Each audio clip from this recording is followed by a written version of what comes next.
In this video, I will go over the concept of an equivalence class. In the previous video, we've already talked about equivalence relations. So if we have a set A, we can construct a relation on A, which is just a subset of the Cartesian product of A with itself. And this relation is an equivalence relation if it is reflexive, symmetric, and transitive. So we've covered this in the previous video. Now, an equivalence class is a set defined based on this relation. So in order to construct an equivalence class, we need to first pick an element from the set A. So let's say we pick an element, let's call it small a, which is an element of the set A. And then now we can construct the equivalence class of A as follows. So the equivalence class of A is given by this symbol. It's just A enclosed by square brackets. And this set is equal to the set of all elements X, which are elements of A, such that X is related to A.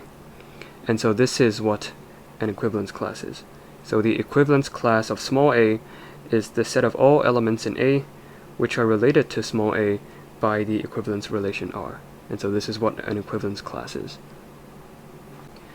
To illustrate this idea, we'll use the equivalence relation from the previous video. In case you've forgotten, the relation that we had in the last video was the set of ordered pairs xy, which are members of the Cartesian product of the set of real numbers with itself, such that x minus y is rational. So x minus y is a member of the set of rational numbers. Now we can construct an equivalence class out of this relation by first picking an element out of the set of real numbers. So let's choose a real number. Let's say we choose pi, which is a member of the set of real numbers. Now the equivalence class of pi would be the set of all real numbers that are related to pi. So this is the set of all real numbers x, such that x is related to pi.